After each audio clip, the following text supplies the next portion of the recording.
Yeah, the SEC is nuts, man. You are now listening to the War Report Podcast Network.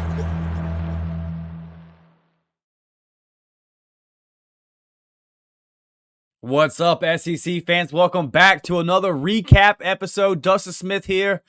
Woo! Man, are you not entertained? What a weekend of SEC football. Let's go ahead and jump right in and start in Nashville, Tennessee. Music City, baby. They made some noise. You see it right here on the screen. They're taking down the field goal post in Nashville.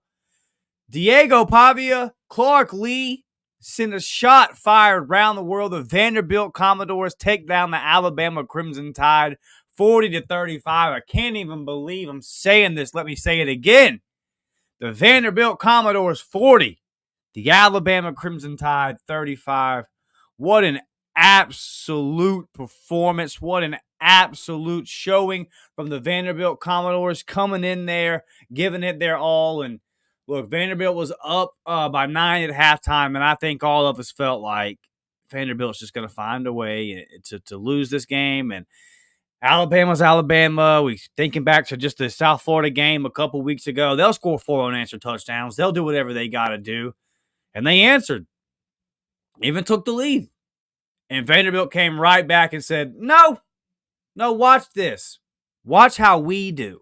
And anytime Alabama answered and came close, Vanderbilt popped right back in there and just took control of the game from start to finish, man. Really, from the first quarter on. This was not a fluke. Like, Vanderbilt was in this ball game. They led this ball game the whole way through. They just really did really just such an impressive job. And they proved that this wasn't a fluke and that they belong.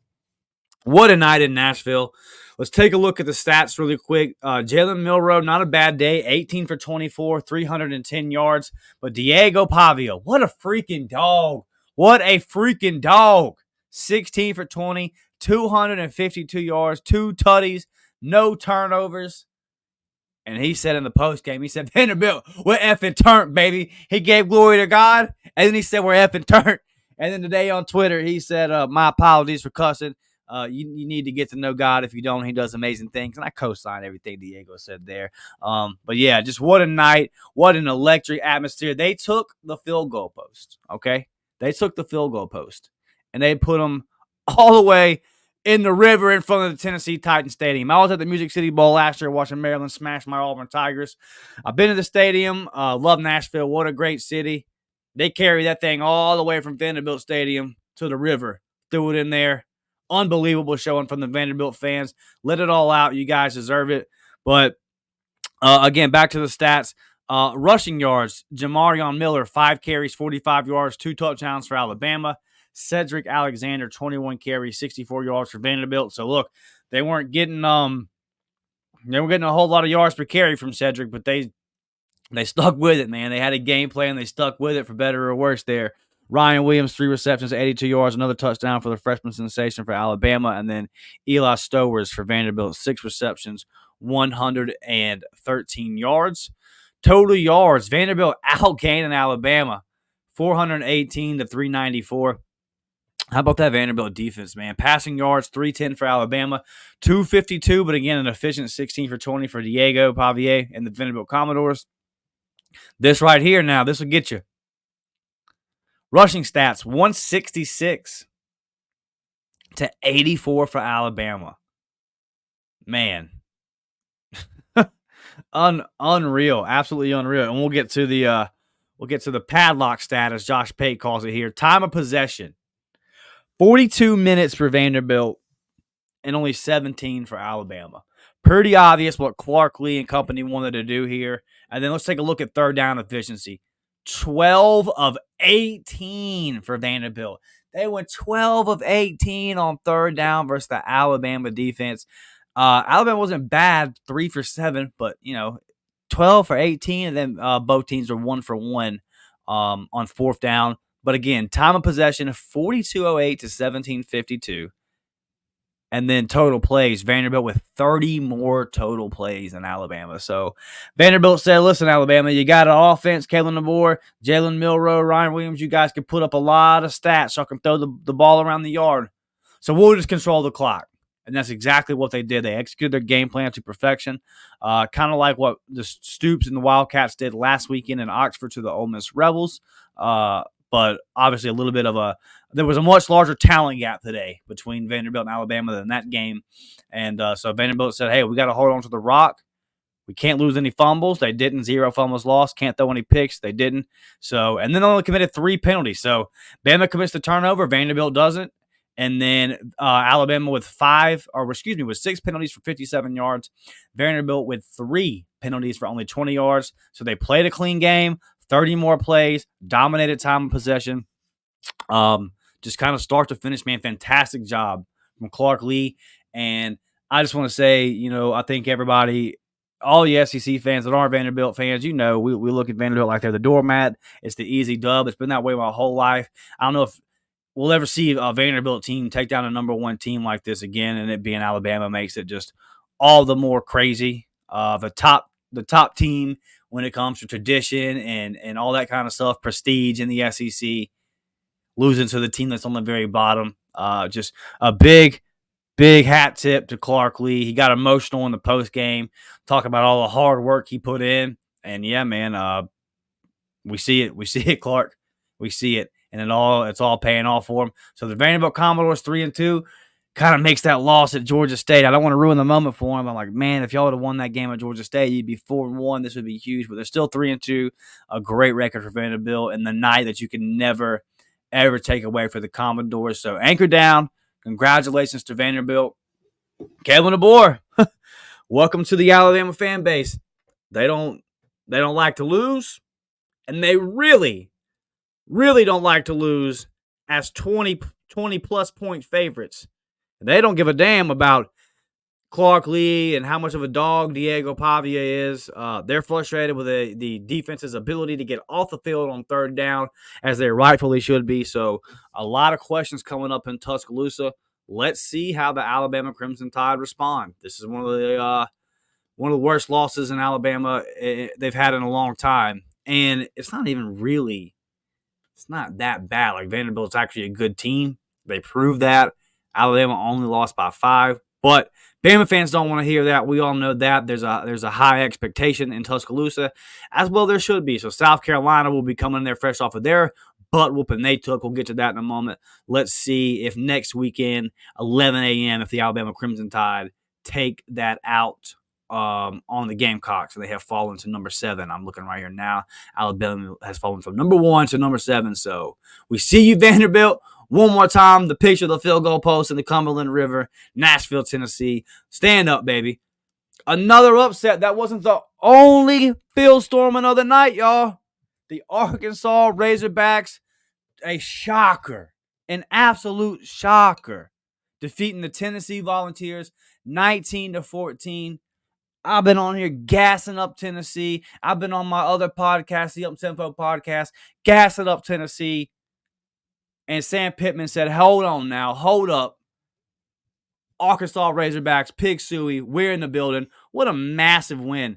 And anybody that's followed Arkansas, and all the Arkansas fans on Twitter, I just kept expecting Arkansas to blow the game. Just the Tennessee would find a way to win. And you go into halftime, Arkansas is up 3-0. Tennessee comes out and scores 14 in the 3rd, and I'm thinking, okay, here we go. Arkansas did add a field goal to get it to 14-10. 9 points. 9 points for the Razorbacks compared to 0 for Tennessee in the 4th. So the Razorbacks win the 4th quarter. A win that Sam Pittman desperately needed. Travis Williams, my boy T-Will, former linebacker at Auburn. What a defensive performance, man. Holding Nico on Tennessee quarterback to 16 for 28, 156 yards, no touchdowns, and really just a brain fart, a confusing decision from Nico on the final play there to not put the ball in the end zone, to just run out of bounds and let the clock expire. I don't know why he did that. Obviously, it looked like the moment was a little bit too big for him. first time being down like that in that kind of situation on the road. That Razorback crowd was at peak form at that point, and he just kind of froze up, ran out of bounds. I mean, if he gets pigged, knocked down, whatever, bro, you got to put the ball in the end zone there. Dylan Sampson for Tennessee did have 22 carries for 140 yards and 2 TDs, but that was it. That's really all. That's really all. He's the only player for Tennessee that was really getting anything going on offense. Arkansas just kind of shut down that Tennessee passing game, which is not hard to do or not easy to do. Josh Heupel has been dialing it up since he's been the Vols head coach. But what a night, man. What a night for the Razorbacks. Taking a look at the team statistics here. I mean, Arkansas just kicked Tennessee's ass. Like 434 yards to Tennessee's 332. The passing yards, 297. I mean, 297 for Arkansas compared to 156. Who saw that coming? The Vols did outrush the Razorbacks 176 to 137. First downs, 23 for the Razorbacks, 16 for the Volunteers. Third down efficiency, 7 for 16 for the Volunteers, only 6 of 15 for Arkansas. 1 for 3 on fourth down for Arkansas, and 0 for 2.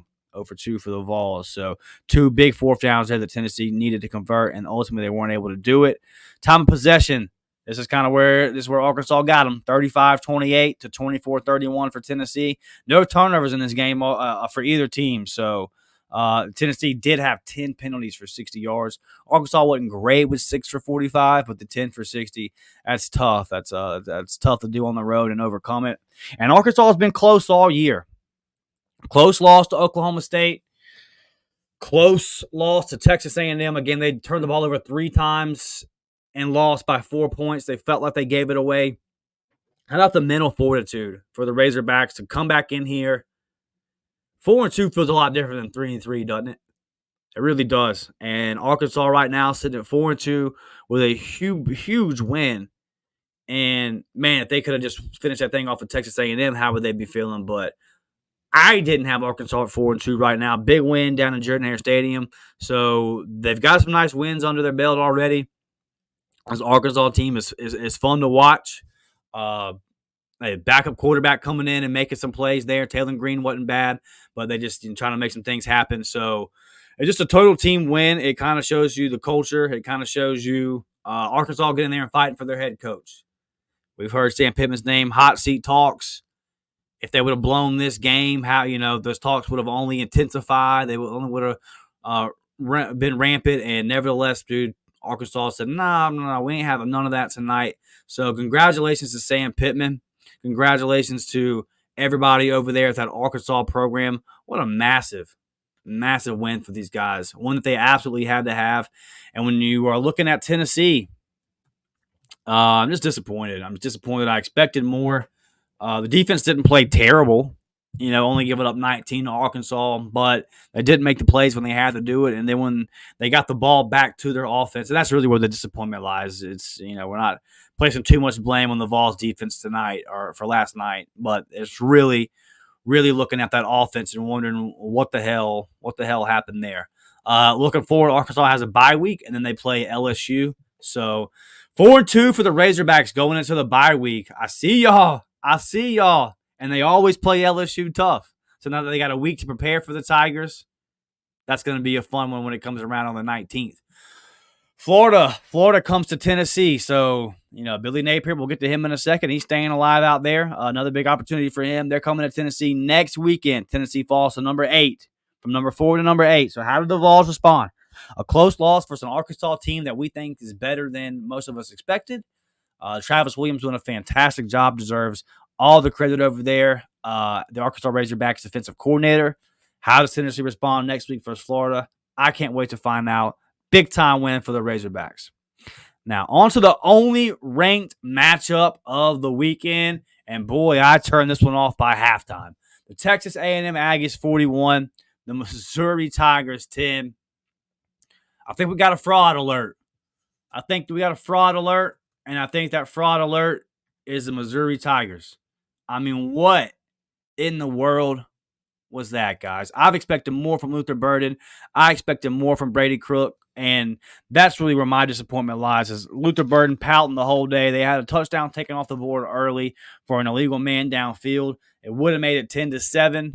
And from that moment on, man, Luther Burden was just checked out, in my opinion. It was a whole lot of moping, a whole lot of whining and complaining. He finished with 7 receptions for 82 yards, but his attitude, I wasn't with it. I didn't like it at all. Brady Cook, 13 for 31, 186 yards with a touchdown. Coming into the season, I had Brady Cook as a top 5 SEC quarterback. I don't know what in the world's going on, but Missouri's got to get it figured out. They hadn't looked good in their first 4 games, and I was kind of waiting to see what the deal was yesterday, and just got their doors blown off. Never looked competitive. Never looked like they should have even been on the field with Texas A&M. I'm extremely disappointed in the effort from Missouri yesterday, from the way their team handled it when they got down early. They just didn't really show any character, and battling back from adversity, they just folded. And I'm disappointed in that from a team that I expected a whole lot more from. Over here at the Aggies, though, man, I mean, 10 points in the first quarter, 14 in the second, 10 in the third, and a touchdown in the fourth for good measure. They just came out early, 24-0 at halftime, and absolutely buried Missouri. Connor Wegman getting the start. No, we didn't know if it was going to be him or Marcel Reed, because A&M's won every game that Marcel Reed has started. With that completion percentage in the 50s, and he's more of a runner and all that right now early in his career. Still got a lot of growing to do. So the Aggies went with Connor Wegman, their leader, the guy that before the season they were really banking on, and boy, he just looked efficient. 18 for 22, 276 yards, no touchdowns, no interceptions, but just did everything he was supposed to do. Looked like a leader, looked like he was in command of that team, and they all looked like they trusted in Connor and they believed in him. He was accurate. He was crisp. He was in control. Le'Veon Moss adding 12 carries, 138 yards, and 3 freaking TDs, man. 3 tutties for Le'Veon Moss on the day for the Aggies. Big win for Texas A&M, and I think the SEC should be scared, because if Mike Elko was the guy that can unlock Texas A&M, then the rest of us are in trouble. We really are. And I like his attitude. And I can see a team that the culture is changing really, really quickly in College Station. And everybody needs to watch out, because they got the resources. And this is what happens. I mean, I'm going to take this as a direct shot at Jimbo Fisher. And so what happens when you get a head coach who has organization and good in-game management? You have good organization Monday through Friday, and then when the game comes on, you also know how to handle the clock and all those kind of things. And your scheme is getting your players in the right position and making them the most successful. That's scary. That's scary stuff. It's hard to find a coach that has all those things. Right now, A&M absolutely rolling. They got to feel good about where they are, sitting at 5-1. Big time dub, man. Big time dub for the Aggies. Let's see if they can keep the momentum, because people are going to be talking about them all week, right? People are going to be talking about them all week. Let's see how they deal with a little bit of hype. They have a bye week, and then they go to Mississippi State. So kind of predict the Aggies to get advanced to 6-1 right there. But let's see how y'all handle the hype. And if you're Missouri, how do you pick yourself up off the mat? How do the Missouri Tigers bounce back? Missouri has to go to UMass next weekend. Whatever in the world there. Going to UMass, and then Auburn will be coming in off of bye week the week after that. So should be a get-right game for Missouri next week. But still, let's see how they respond. And I got to see something from Brady Cook. Brady Cook, you're better than this, man. You're missing wide open guys. Luther Burden, you're out here pouting. You're better than this. Eli, y'all are better than this. You might not be as good as A&M. That's obvious. But 41-10, I ain't buying that. I'm not buying that. I thought that the Missouri Tigers folded up and quit yesterday, and I thought it was piss poor. And I expect better, man. Down to the Sunshine State. Billy Napier said, "Hey, baby, won't back down." Y'all have my man Sunbelt Billy done. And the Gus bus, the wheels are coming off. And I feel you, UCF fans. I've been on that bus. I rode that bus for a long time. It never gets where you actually want it to go. It takes some turns every now and then where you're like, whoa, that was a shortcut. We're back on track. Don't worry. You'll take another wrong turn soon enough. The bus will run out of gas. You will have a flat tire. You will be sitting on the side of the road. I think they're finding that out in Orlando right now. Battle in the Sunshine State there. Florida 24, UCF 13.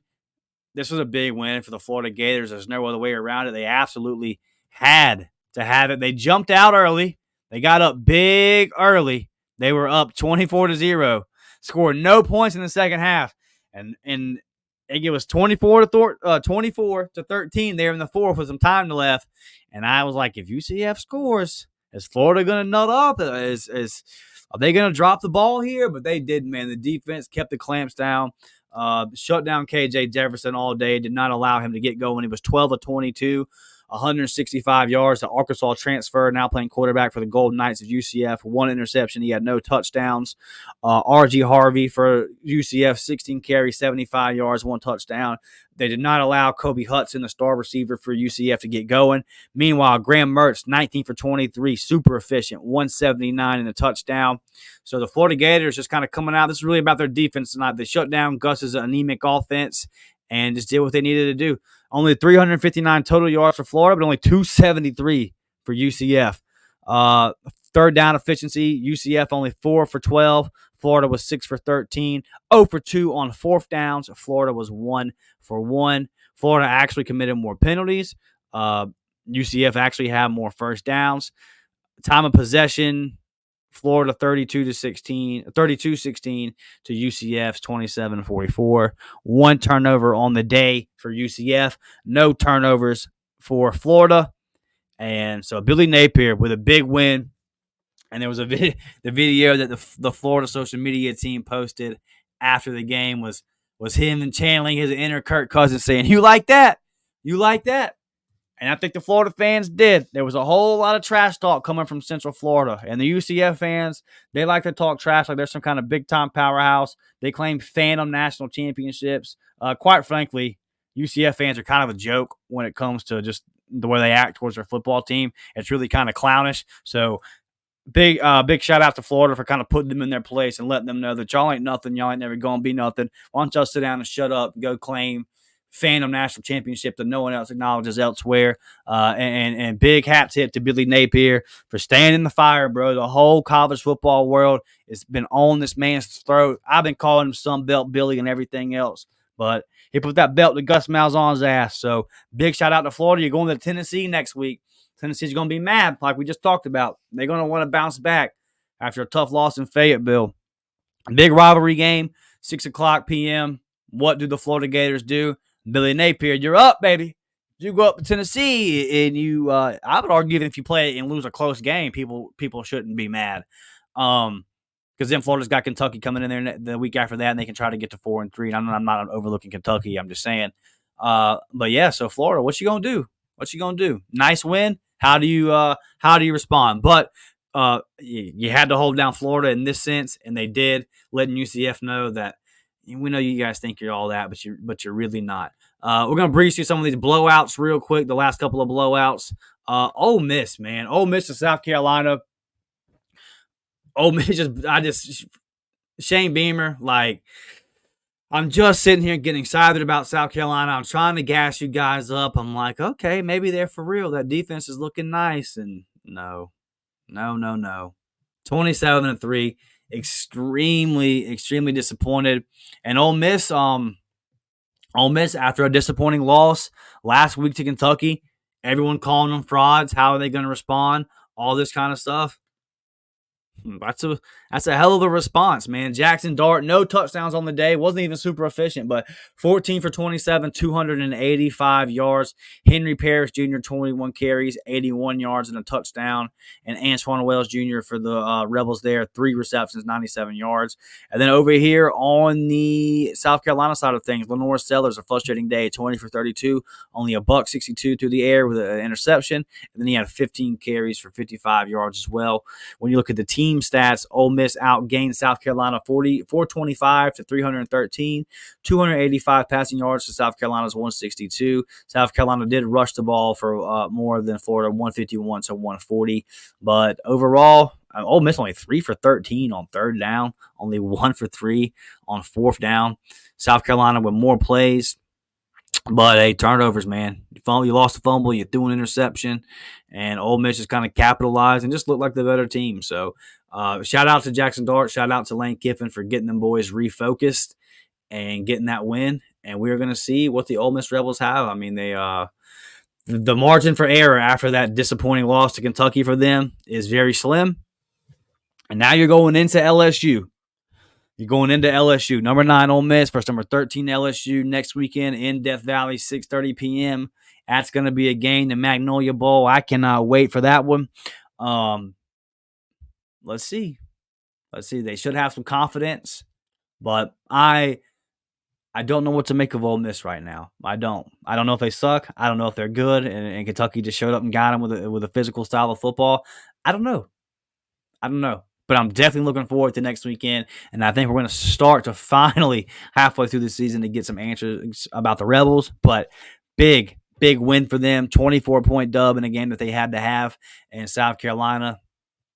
It started off a great day for South Carolina. They get 2 4-star commitments, and I'm ready to shoot out the tweets and if they get the win and say, "What a day in the history of South Carolina Gamecock football!" And 2 big recruits, and that's all. That was the only good news of the day because when the actual football started, it was a no-go for the South Carolina Gamecocks. We'll see how they respond, man. But they've been they're a hard team to gauge right now. They are all over the place. I have no idea what to make of South Carolina. I really, really don't. Deep South's oldest rivalry. We'll wrap it up here. The most anticlimactic game of the day. Well, I don't know. A&M kicked the shit out of Missouri, but 31-13. A game that was actually closer than the score, but Auburn, we know that Hugh Freeze likes to go up tempo and likes to run fast pace. That was not the case today. Auburn came in with a game plan of trying to run the rock and control the clock, and they did a good job of that. At halftime, the time of possession was pretty even. Auburn, we all know they've struggled with turnovers this year. 0 turnovers on the day. I think Auburn wanted to play a clean, efficient game, and Auburn wanted to get that Georgia offense off the field as much as possible. If Auburn was ever going to win this game, they needed to have a stellar defensive effort, and it just wasn't there. The defense didn't play bad. I don't really think Auburn played bad at all. This is just a situation where there's a talent gap. You're at Georgia. Auburn hasn't won at Georgia since 2005. This particular Auburn team wasn't about to do it. Peyton Thorne didn't play bad, didn't play great. He had it was a fourth and 2 from, I believe, the 44 there late in the game, where it was the top of the fourth quarter, where Auburn was still had a chance down by 11, but needed some points, obviously, to kind of stay in the game. And Hugh Freeze goes for it. After the game, he says he called a run play. Jarquez Hunter says it was a run play. The center, Connor Lew, says it was a run play. Peyton Thorne audibled out and called a read option and called his own number. And he gets tackled behind the line of scrimmage. And Jarquez Hunter was feasting for Auburn as he has all year. Everybody in the Auburn realm wanted them to turn around and hand the ball to 27. Hugh Freeze tried to call that. And Peyton Thorne said, "No, I'm going to audible it. I'm going to call my own number." Georgia stuffs him. They go right down and score. Ball game. Absolute ball game right there. So for Georgia, nice bounce back win after your tough loss to Alabama. A lot of people were saying all week that Georgia was going to come out and just clock Auburn, this 48-7 and all that kind of stuff. I never believed that. I always thought the spread was too much there.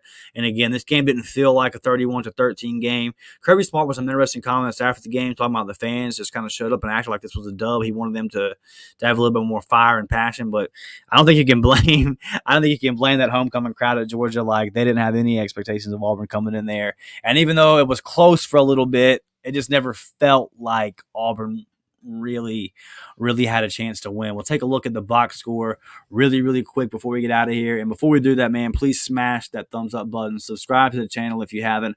I'm going to release a pod later in the week, middle of the week, top 5 quarterbacks in the SEC right now.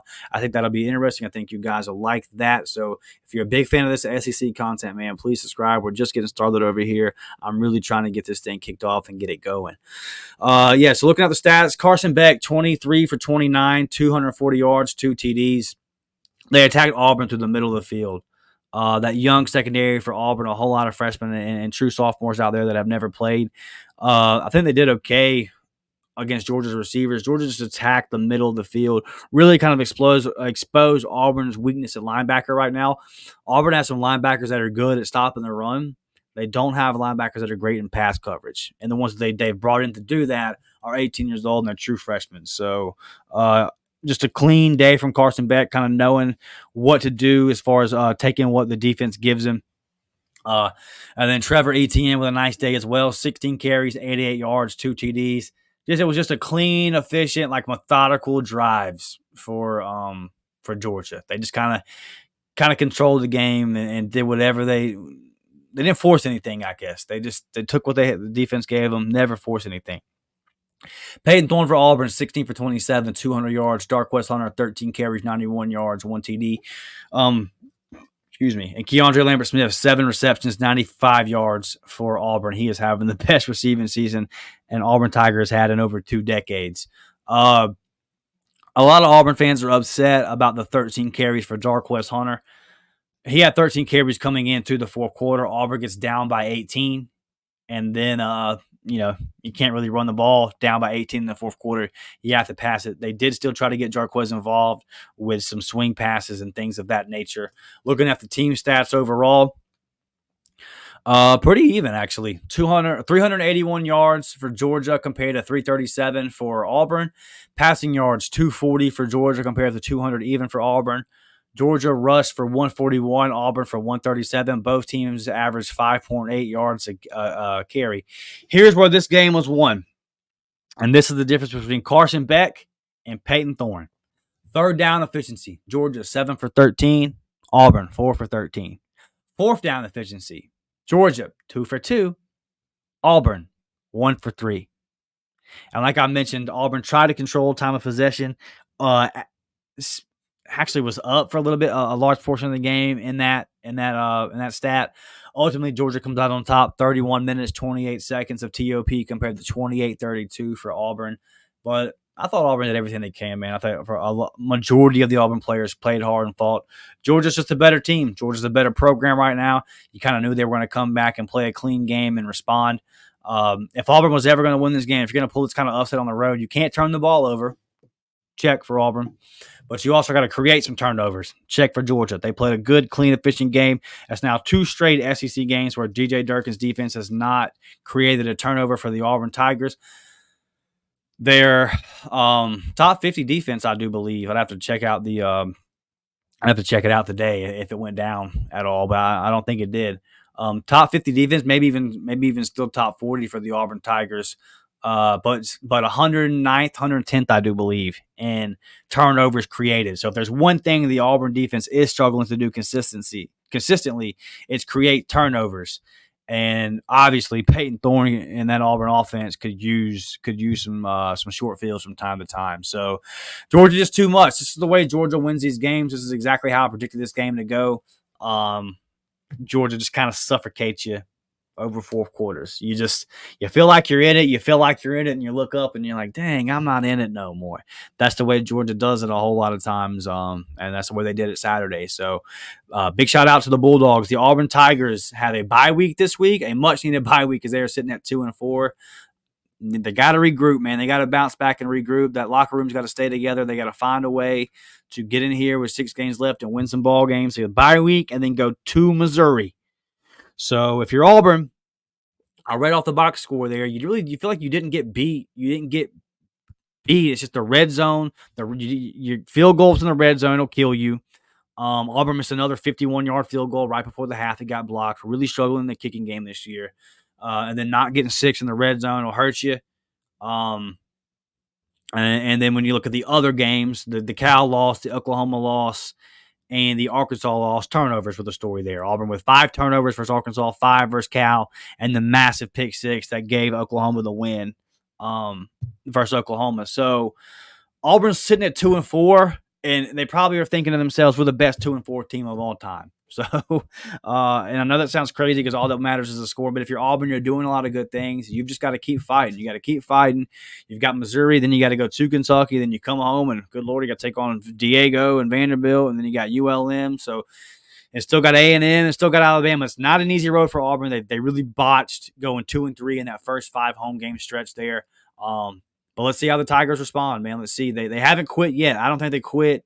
Maybe at the very end of yesterday, they kind of gave up with about 6 or 7 minutes to go in the fourth. But they came in there and they fought hard. You got a bye week. You got to fix some things. And I, as an Auburn fan, I just want to see Auburn come out for the remaining 6 games and continue to get better. And I know that 31-13 doesn't seem like a good performance and all that, but this is the first game of the year for Auburn where I thought the talent gap was just one of them things where Auburn's probably not going to overcome it, right? So I never really expected Auburn to win. I just want to see how they respond. And then looking at Georgia and Georgia's upcoming opponents, next week the Bulldogs come into Athens. That Bulldogs of Mississippi State, probably going to be a massacre. But they got to get right and they got to stay healthy. Keep improving, all that kind of stuff that Kirby, I'm sure, is going to drill in their heads. And then they go to number 1 Texas that next week on October 19th in what will be a big-time showdown. So I'm sure Georgia's trying to avoid the trap game versus Mississippi State, trying to stay healthy.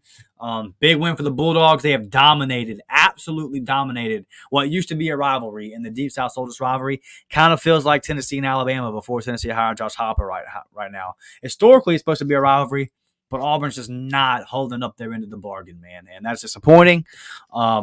Obviously, I want to see Auburn improve. I want to wake up on the day of that game and feel like my team's got a chance.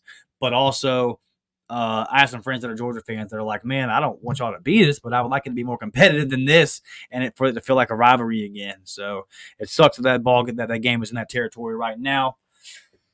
Maybe Auburn and Hughes Reach can change it moving forward. All right, man, listen. Very, very, very, very fun weekend of SEC football. And we've got some more big games on the schedule. We got another. And it was so funny because this whole weekend in college football was nuts, right? I mean, I stayed up till 2 a.m. watching the Miami Cal game. What an insane game that weekend. College football is crazy. College football is beautiful. College football is nuts. I cannot get enough of it. I love it. You see me right there on Twitter at DMcShaw28. Follow the pod at TWR_SEC. Follow me over at the Uptempo Podcast as well, pumping out the Auburn content over there. Got some recruiting stuff coming up on this channel, man. Just like I said, trying to get this thing started.